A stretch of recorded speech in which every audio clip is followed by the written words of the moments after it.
नमस्कार, मैं अभिषेक कुमार आप सभी का स्वागत करता हूं फोकस स्टडी विद अभी में। तो मैटर्स चैप्टर में हम लोग आज एनसीईआरटी एग्जाम्पलर के क्वेश्चन देखने वाले हैं, ठीक है। और सबसे पहले मैं बता दूं कि यहां पर मैंने इंग्लिश वाली कंटेंट ली है, तो आप में से जो लोग हिंदी के हैं, ठीक है, आपको करना कुछ भी नहीं है मेरे भाई।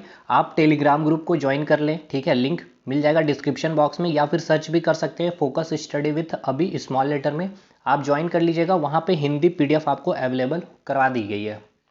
दूसरी चीज़, ये क्वेश्चन लगाना काफ़ी इंपॉर्टेंट है आपके एग्जामिनेशन पॉइंट ऑफ व्यू से, क्योंकि हमने देखा सबसे पहले तो हमने टॉपिक में जो कंसेप्ट क्लियर करना था मुझे, वो मैंने आपको करवा दिया भाई। अब इतना अच्छे से करवाया हूँ कि मैंने जब आपके कल प्रीवियस ईयर के क्वेश्चन, मैंने कहा प्रीवियस ईयर के क्वेश्चन में आपका ग्रुप डी का भी क्वेश्चन मैंने लिया था, ठीक है, जेई के भी मैंने क्वेश्चन लिए थे, एलपी टेक्नीशियन के भी लिए हुए थे, और एनटीपीसी, हालांकि एनटीपीसी में क्वेश्चन बहुत कम थे। तो प्रीवियस ईयर में मैंने बताया कि मैटर्स चैप्टर से टोटल 15 क्वेश्चन थे, लेकिन मैंने 10 डिस्कशन किए क्योंकि 5 जो था रिपीटेशन था।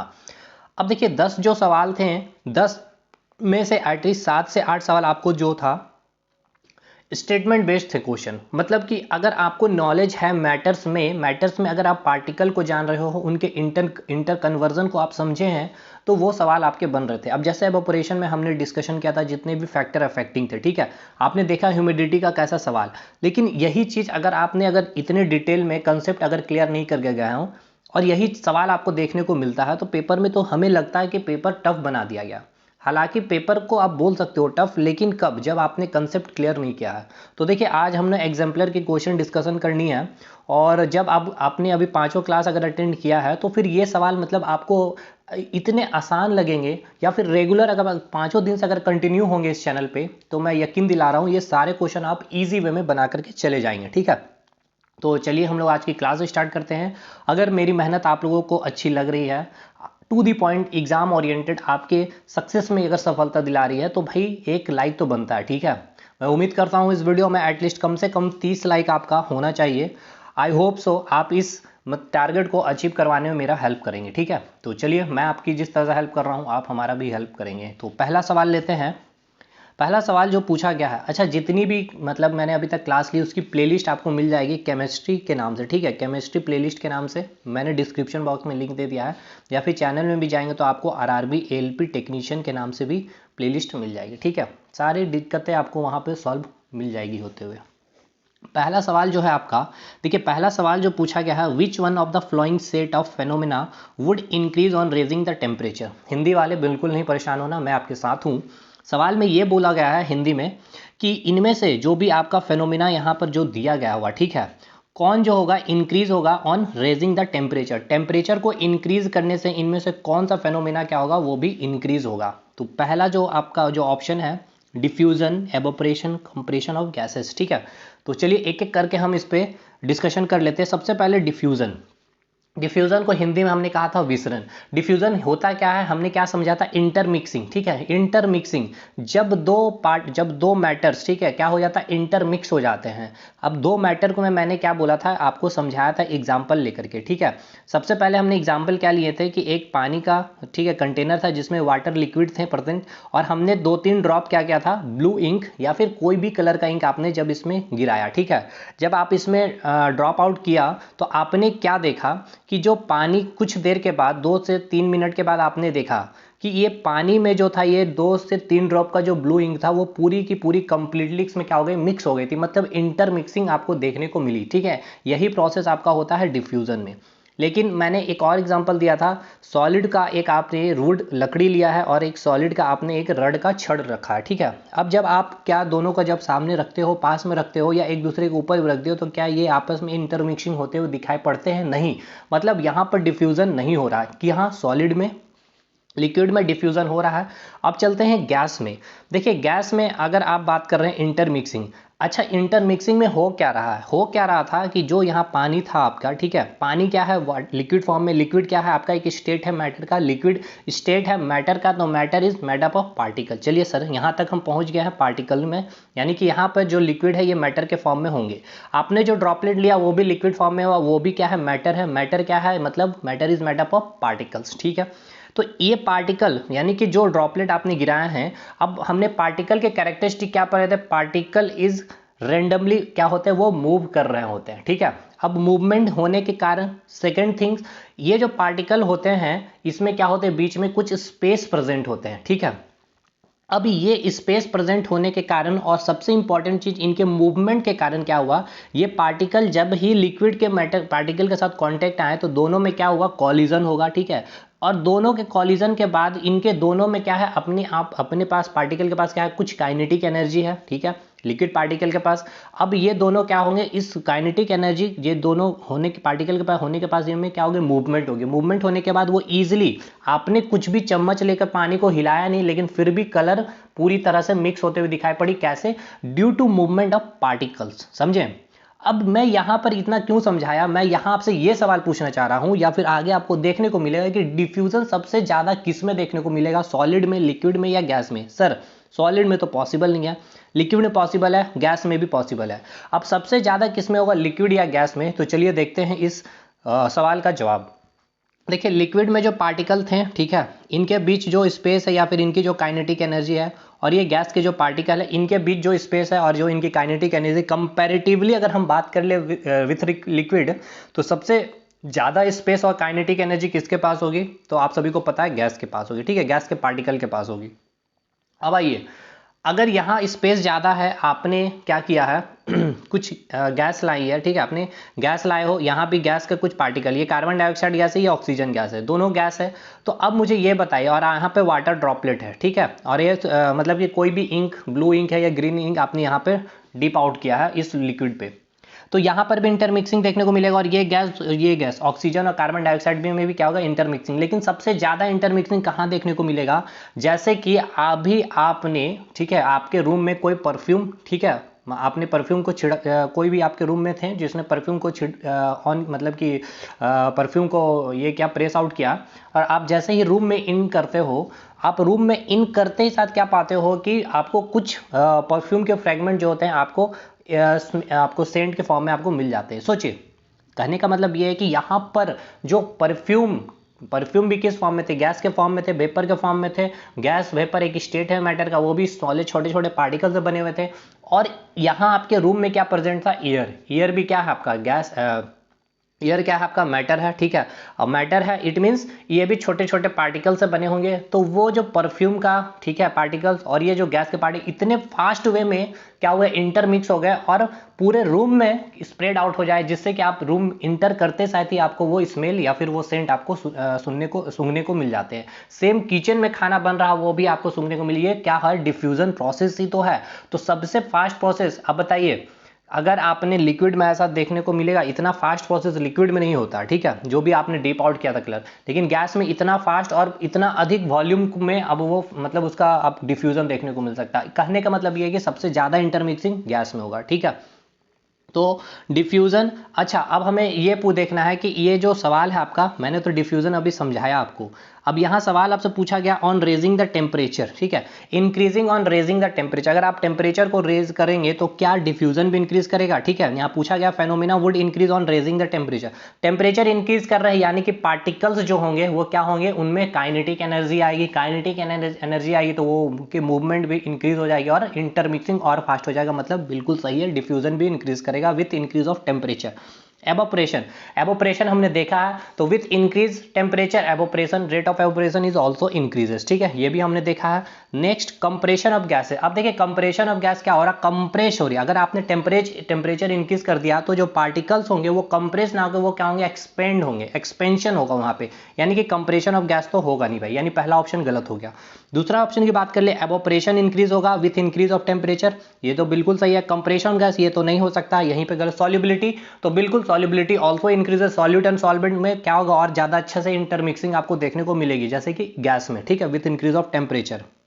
एवोपरेशन, डिफ्यूजन, तो ये भी सही होगा with increase of temperature, evaporation rate of also increases, diffusion rate also increases, expansion of gases, yes, with increase of temperature the particle kinetic energy also increase and the spaces between the particle is also increases. It means inter particle space जो है, ठीक है, the space between the particle also increase with increase of temperature, और we can say that the expansion is occur inside the particles with increase of temperature, ठीक है। यानी कि compressibility, वहां पर कंप्रेशन का नेचर नहीं आपको देखने को मिलेगा, वहां क्या मिलेगा, एक्सपेंशन देखने को मिलेगा विथ इंक्रीज ऑफ टेम्परेचर। यानी ऑप्शन थर्ड आपका जो है सही है। ये पहला सवाल था और यहाँ पर मुझे समझाना था क्योंकि कुछ वर्ड हैं जो आपको समझने चाहिए अगर आपने अभी तक क्लास नहीं किए हैं। बाकी जिन्होंने क्लास किए थे वो इजी वे में इस सवाल को बनाकर चले जाएंगे। अब चलते हैं दूसरे सवाल पे। सीमा जो है visited a natural gas compressing unit and found that the gas can be liquified under specific condition. Seema जो है विजिट की नेचुरल गैस कंप्रेसिंग यूनिट में, ठीक है, और उसने देखा क्या कि gas can be liquefied, gas जो है liquefied under specific condition of temperature and pressure. एक स्पेसिफिक टेम्परेचर और प्रेशर में वो जो लिक्विफाइड जो आपका ये जो नेचुरल जो गैस है वो लिक्विफाइड हो गया आपका, ठीक है। While sharing her experience with friends, she got confused, ठीक है। While sharing her experience with friends, she got confused. Help her to identify the correct set of condition। देखिए ये सवाल क्या पूछा गया, कोई सीमा है, ठीक है, उसने विजिट किया नेचुरल गैस कंप्रेशन यूनिट में, ठीक है, नेचुरल गैस कंप्रेशन यूनिट में। वहाँ उन्होंने क्या देखा कि एक सर्टेन टेम्परेचर और प्रेशर में ये जो नेचुरल गैस जो है आपका लिक्विफाइड फॉर्म में देखने को उनको मिली है, ठीक है। इट मीन्स गैस का क्या हो रहा, कन्वर्जन हो रहा है क्या चीज़ में, लिक्विड में। अब मुझे ये बताइए गैस का कन्वर्जन लिक्विड में होना, गैस का, देखिए सॉलिड, लिक्विड और गैस, गैस का कन्वर्जन लिक्विड में होना, इट मीन्स लिक्विड का गैस बनना, लिक्विड का गैस बनना हमने पढ़ा है वेपराइजेशन। ये कैसे हो रहा था, विथ इंक्रीज ऑफ टेम्परेचर। और गैस का लिक्विड फॉर्म में बनना जब आप टेम्परेचर क्या कर रहे थे, डिक्रीज कर रहे थे, टेम्परेचर डिक्रीज करना और प्रेशर इंक्रीज कर रहे थे, तभी तो पार्टिकल क्लोजली पैक्ड होंगे, उनके बीच फोर्स ऑफ अट्रैक्शन इंक्रीज होगा और स्पेस पार्टिकल के बीच में वो क्या होंगे, ऑल्सो डिक्रीजेस। तो ये तो लिक्विड का नेचर है और यही गैस को आपने लिक्विड में आपने चेंज करते हुए देखा, किसने, सीमा ने। इट मीन्स टेम्परेचर डिक्रीजेस और प्रेशर इंक्रीज इसका सही आंसर होगा।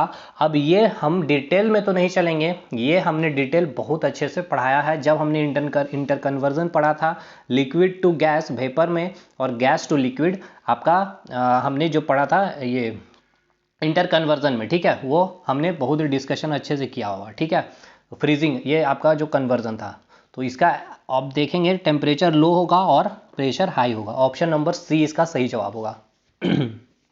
थर्ड क्वेश्चन, अच्छा देखिए, सॉलिड से लिक्विड, लिक्विड से गैस, सॉलिड से लिक्विड क्या था, मेल्टिंग, लिक्विड से सॉलिड क्या था आपका, ये आपका क्या था, मेल्टिंग था ये, और मेल्टिंग को हमने क्या नाम दिया था, फ्यूजन नाम दिया था, ठीक है, फ्यूजन नाम दिया था, लेटेंट हीट ऑफ फ्यूजन दिया था, ठीक है। फिर हमने लिक्विड से गैस जाना सीखा था, जिसको हमने नाम दिया था बॉइलिंग, ठीक है, लेटेंट हीट ऑफ वेपराइजेशन भी कहा था। उसके बाद लिक्विड से सॉलिड हमने कहा था फ्रीजिंग, ठीक है, फ्रीजिंग प्रोसेस, और गैस का लिक्विड बन जाना कंडेंसेशन, संघनन, ठीक है, सॉरी वहाँ मैंने फ्रीजिंग बोल दिया था, कंडेंसेशन होगा, ठीक है। और फिर हमने डायरेक्ट सॉलिड से गैस जाना सीखा, सब्लिमेशन प्रोसेस, और गैस का सॉलिड आ जाना डिपोजिशन प्रोसेस, ठीक है। ये सब डिटेल आप जा करके देख लें। Third question, the property to flow is unique to fluid which one of the flowing statement is correct. दो देखिए बोला गया है कि the property of flow is unique to fluid. Fluid का मैंने बहुत डिटेल समझाया था कि फ्लूइड क्या होता है, को किसे आप फ्लूइड कर सकते हैं, that can anything which can flow is called fluid, okay. जो फ्लो कर सकती, जो प्रवाह हो सकती है उसे ही हम क्या कहते हैं, फ्लूइड कहते हैं। अब ये प्रवाह कर सकती है, फ्लो कर सकती है, कैसे है, सब कुछ हमने डिटेल डिस्कशन कर रखा है, उतना हम डिटेल डिस्कशन नहीं करने वाले। तो पूछा गया है क्या कि which one of the flowing statement is correct. तो only gases behave like fluid, ठीक है, gases and solid behave like fluid. तो देखिए गैस तो बिहेव करता है फ्लूइड की तरह, ये भी सही है। Gases and solid behave like gases and solid, solid तो फ्लूइड की तरह बिहेव नहीं करते हैं भाई, मैंने कहा था क्यों, क्योंकि इनके पार्टिकल क्लोजली पैक्ड होते हैं, फोर्स ऑफ अट्रैक्शन स्ट्रांग लग रहा होता है, ठीक है।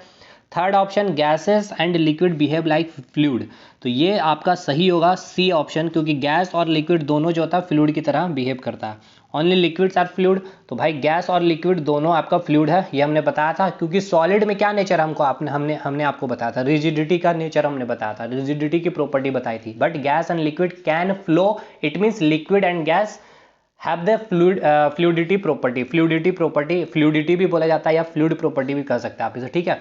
सबसे ज़्यादा फ्लो करने की टेंडेंसी किस में होगी, गैस में होगी, कंपैरिजन अगर आप करेंगे लिक्विड से तो, ठीक है। हर लिक्विड की अपनी अलग अलग फ्लूडिटी होती है, ठीक है ना। Next fourth question, during summer water kept in an earthen port, मतलब कि जो आप घैला बोलते हो घर में, ठीक है, समर सीजन में जो आप यूज़ करते हो, earthen port become cool because of the phenomenon of, ठीक है। ये कैसे होता है, आप गर्मियों में यूज़ करते होंगे, ठीक है। क्या यूज़ करते हैं, घैला यूज़ करते हैं, सुराही आप जिसे बोलते हैं। अब आप उसमें पानी इसलिए रखते हैं क्योंकि वो पानी क्या होता है, कूलिंग इफेक्ट करता है। अब ये कूलिंग किस कारण होता है, तो मैंने समझाया था एवोपोरेशन। एवोपोरेशन में मैंने एग्जांपल दिया था पसीने का, हाथ में जो पसीना आप क्या था वो एवोपरेट हो जाने के कारण आपका बॉडी वहाँ पर थोड़ा ठंडा फील होता है। क्यों होता है, क्योंकि वो हीट को क्या करता है, एब्जॉर्ब करता है कुछ। बाकी सरफेस फेनोमिना में एवोपरेशन वगैरह सब कुछ हमने देखा, इसका आंसर एवोपरेशन होगा। Next question, fifth number, a few substances are arranged in the increasing order of force of attraction between their particle, which one of the following represent a correct statement। पूछा गया है कि a few substance, ठीक है, few पदार्थ उनमें से कौन सा है जो अरेंज आप मतलब यहाँ पर अरेंज किया हुआ है इंक्रीजिंग ऑर्डर में। इंक्रीजिंग मतलब कि सबसे कम होगा, फिर उससे थोड़ा ज़्यादा होगा, उससे ज़्यादा होगा, ठीक है, और सबसे ज़्यादा होगा, ठीक। तो ये किस पे इंक्रीजिंग किया गया है, फोर्स ऑफ अट्रैक्शन, मतलब किन के बीच सबसे ज्यादा फोर्स ऑफ अट्रैक्शन, तो आपको पता है सॉलिड के बीच सबसे ज्यादा फोर्स ऑफ अट्रैक्शन, फिर लिक्विड और फिर गैस। तो चलिए ये आपका सीक्वेंस कहाँ है, सबसे ज़्यादा आपका हवा में, ये तो होगा ही नहीं, गलत है। ऑयल में ये भी नहीं होगा, शुगर में ये होगा ऑप्शन नंबर सी, ऑक्सीजन। ये सिंपल से बात, ऑक्सीजन क्या है, गैस है, वाटर क्या है, लिक्विड है, और उसके बाद शुगर आपका सॉलिड फॉर्म में है। तो option C is the right answer. Now come to the next question 6, on converting 25 degree Celsius, 38 degree Celsius, 66 degree Celsius to Kelvin scale. देखिए यहाँ बोला गया है कि डिग्री सेल्सियस टेम्परेचर को मेजरमेंट जो किया जाता है किस स्केल में मेजरमेंट किया जाता है, और उस instrument and that instrument we name is scale, ठीक है। टेम्परेचर स्केल हम इसे कहते हैं, and the temperature unit is also in degree Celsius, Kelvin, Romer, and another is Fahrenheit, okay. ये 4 आपके यूनिट होते हैं। तो यहाँ आपका पूछा गया 25 डिग्री सेल्सियस को आपको केल्विन स्केल में चेंज करना, ठीक है। 4 स्केल होती है, डिग्री सेल्सियस में होती है, एक आपका केल्विन स्केल पे होता है, एक आपका रोमर स्केल में होता है, और एक आपका फ़ारेनहाइट स्केल में होता है। तो आपको डिग्री सेल्सियस से केल्विन में आपको आना है। तो देखिए कुछ नहीं करना है, अगर आपको सेल्सियस को अगर केल्विन में चेंज करना है तो आपको कुछ नहीं करना, 273 से ऐड कर देना है, ठीक है। इट मीन्स अगर 20 डिग्री सेल्सियस है, अब आपसे पूछा जाए आप इसे केल्विन में रिप्रेजेंट करें, तो आप क्या करेंगे, 273 इसमें ऐड कर देंगे, और फाइनल आंसर जो होगा 7 2 9 293 केल्विन, ठीक है। तो 25 डिग्री सेल्सियस और केल्विन में चेंज करें तो क्या होगा, 273 प्लस 25, इट मीन्स 298 केल्विन। तो 298 केल्विन को हम यहाँ निकाल लेंगे, यहाँ भी, यहाँ भी, यहाँ भी। नेक्स्ट 38 डिग्री सेल्सियस, 273 प्लस 38, 8 3 11, 7 3 10 और 311 केल्विन। तो सेकंड नहीं, first option is the right है, 311 केल्विन। उसी प्रकार 66 को भी आप 273 से, 273 को 66 से ऐड कर देंगे, 6 3 9 7 6 13, 339 केल्विन, ठीक है। Choose the correct statement of the flowing. अब यहाँ पूछा गया कौन सा स्टेटमेंट सही है, conversion of liquid into vapour, ठीक है, sorry, conversion of solid into vapour, solid का वेपर में चेंज होना मतलब गैस में, सीधा सीधी समझिए, without passing through the liquid state, ठीक है। सॉलिड जो है आपका डायरेक्ट गैस में चेंज हो जा रहा है without passing through the liquid, मतलब लिक्विड स्टेट में आए हुए ही ये सॉलिड का गैस बन जा रहा है। इसे हम क्या नाम देते हैं, सब्लिमेशन नाम देते हैं। और यहाँ भी आपको बोला गया है the liquid state is called sublimation, ठीक है। Without passing the liquid state is called sublimation, तो ये बिल्कुल सही ऑप्शन है। Next, conversion of vapour into solid, मतलब सॉलिड से वेपर यानी कि गैस, और गैस से सॉलिड आना, इसे हमने क्या नाम दिया था, डिपोजिशन। तो चलिए क्या ऑप्शन बोला गया है, into solid without passing through the liquid state is called vaporisation, तो बिल्कुल गलत है, ये डिपोजिशन होगा। Third option, conversion of vapour into solid without passing through the liquid state is called freezing.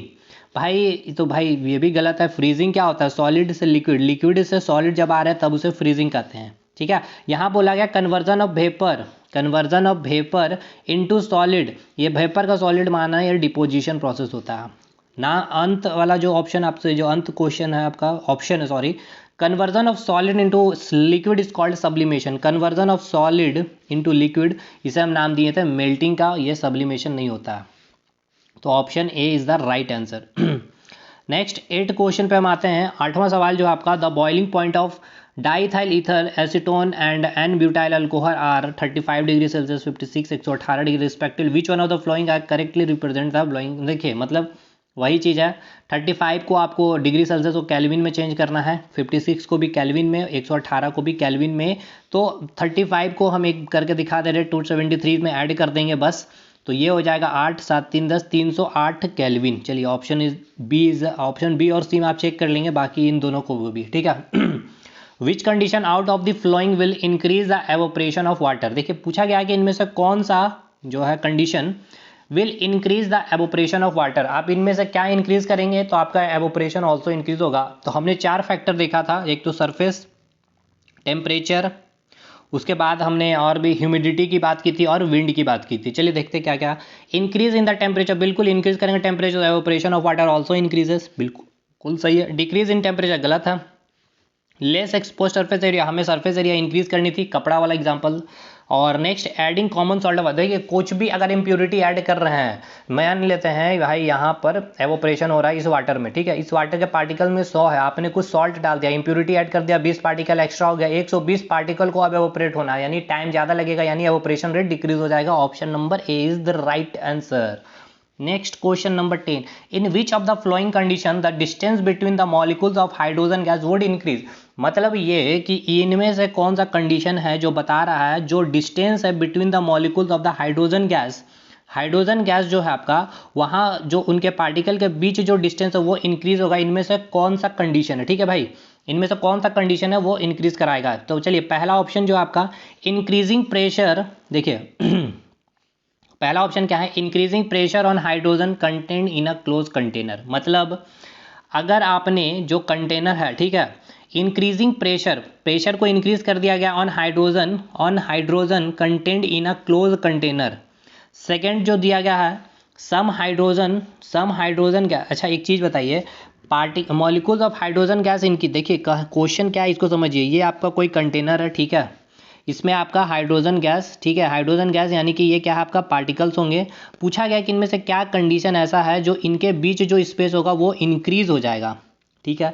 Increasing pressure, अगर आप प्रेशर इंक्रीज करेंगे तो ये और क्लोजली पैक्ड हो जाएगा, यानी पहला ऑप्शन तो गलत हो गया। दूसरा option some hydrogen gas leaking out of their container, अब कुछ हाइड्रोजन गैस यहाँ से बाहर निकल जाएगा। देखिए अगर कुछ हाइड्रोजन गैस जहाँ बाहर निकल गया तो देखिए मान लीजिए पहले पार्टिकल की संख्या 4 थी, अब लीकिंग के कारण अब यहाँ पर 2 ही पार्टिकल बचे हैं, तो अब इसके बीच तो और स्पेस अधिक हो जाएगा, क्योंकि पहले कमरे में 4 लोग रहते थे, अब 2 लोग चले गए तो स्पेस 2 लोगों के बीच में, सिंपल सी बात है, रूम की स्पेस बड़ा हो जाएगी। तो बिल्कुल ये आपका ऑप्शन सही होगा। यहाँ पूछा भी गया है the distance between the molecules of hydrogen gas would increase. Third option increasing the volume of the container of hydrogen gas, अगर आपने कंटेनर का, ठीक है, देखिए increasing the volume of the container of hydrogen gas, मतलब कि पहले आप 4 लोग रहते थे, एक रूम का ये साइज था, अब ये 4 लोगों के लिए रूम का साइज इंक्रीज कर दिया, तो सिंपल सी बात है स्पेस बढ़ जाएगा, यानी कि पार्टिकल के बीच स्पेस इंक्रीज हो जाएगा। तो थर्ड ऑप्शन भी सही है, ठीक है। अब चौथा ऑप्शन बोला गया adding more hydrogen gas to the container without increasing the volume of the container, मतलब ये कि कुछ पहले जो हाइड्रोजन गैस थे यानी कि 10 पार्टिकल्स थे, अब क्या था इसी कंटेनर में और 10 पार्टिकल ऐड कर दिया गया है, पूरा क्लोजली पैक्ड हो जाएगा, इनके बीच डिस्टेंस क्या हो जाएगा, डिक्रीज हो जाएगा, ठीक है। मतलब पहले रूम में 4 लोग रहते थे, ठीक है, अब ये रूम का साइज वही रखा गया है, 2 और आ गए, 6 लोग हो गए, तो सिंपल सी बात है लोगों के बीच में स्पेस कम हो जाएगी, यानी कि पार्टिकल के बीच स्पेस कम हो जाएगी। तो option 2 and 3 is the right answer. Now which option is the right, option number C is the right, ठीक है। तो चलिए ये अब यहाँ से एमसीक्यू खत्म होता है, ये शॉर्ट आंसर क्वेश्चन है, हालांकि ये भी आप कर लीजिएगा, इतना हमने डिटेल में देखा है। जैसे कि अगर देखें मैच द फिजिकल क्वांटिटी, ये यूनिट बेस्ड क्वेश्चन है, ये सब भी आपसे एग्जाम में पूछ लिया जाता तो देख लीजिएगा। बाकी ये मेरे तरफ से खत्म होता है आपका matters in our surrounding 9th class की चैप्टर नंबर 1, ठीक है। Detail, conceptual, previous year, exemplar, इसके अलावा आप कोई बुक बना लीजिए, किन्हीं भी मास्टर साहब का आप कोई भी बुक बना लीजिए, कोई पब्लिकेशन का बुक बना लीजिए, सवाल नहीं छूटने वाला। मिलेंगे हम अगले वीडियो में, तब तक के लिए धन्यवाद।